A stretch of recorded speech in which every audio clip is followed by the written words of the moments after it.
Howdy, my name is James Lamp, and I am a senior neuroscience major and drug abuse researcher here to talk about how fentanyl, heroin, and other opioid painkillers work. This project was done in collaboration with the Mountaineer Fentanyl Task Force at West Virginia University.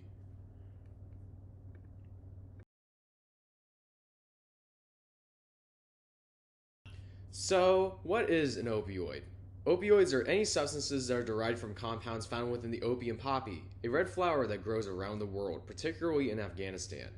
Opioids have been used for thousands of years, with the earliest written records discussing how ancient civilizations used poppy sap, or opium, to get rid of the pain or to provide euphoria, a feeling of tremendous happiness that is partially responsible for opiates' addictive potential.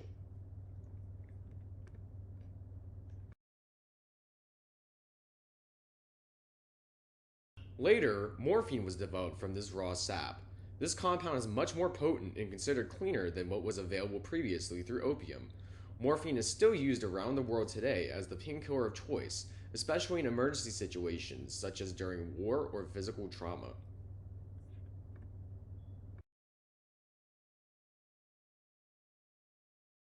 Around 100 years later, heroin was developed, which was twice as effective as morphine at providing pain relief. Interesting to note, heroin was used in the early 1900s as a cure-all and could be found over the counter right next to aspirin and cocaine containing Coca-Cola. How times have changed.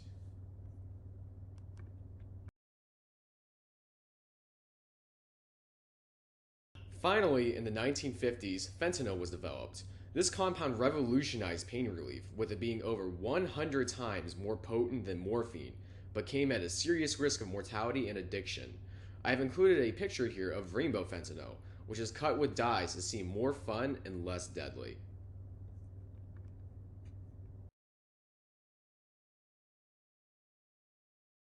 Since then, more of these opioids, known as analogs, have been developed with even higher potencies. To put this into perspective, I have a picture showing the fatal dose for each of these compounds in an average adult. It's absolutely mind-boggling how little fentanyl it takes to produce an overdose.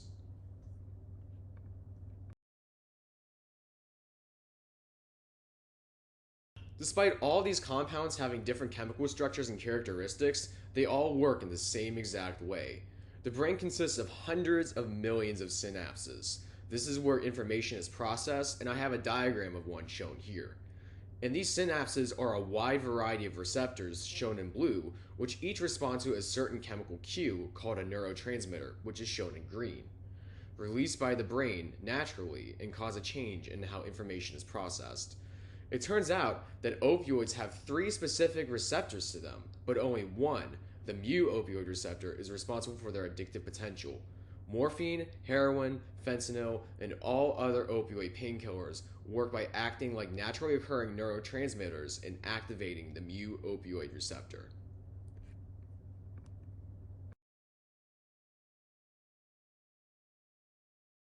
So, what does this do?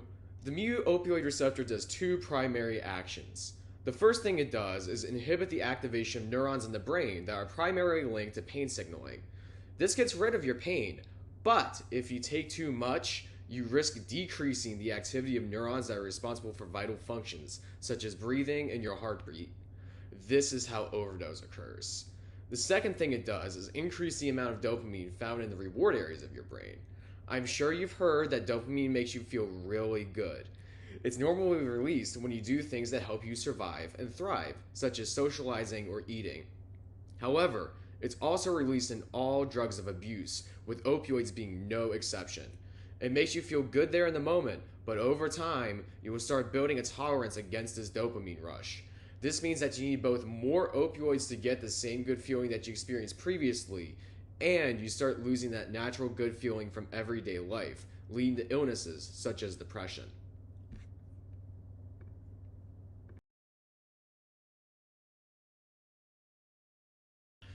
Although opioids are a complicated subject, there are so many resources that are available to help with this crisis if you're coping with it firsthand. The resources I have on the screen are completely free and confidential for anyone to use, 24 hours a day, 7 days a week. If you or someone you know is suffering from opioid misuse, you aren't alone and there's so much you can do to help end it. there is always hope and help.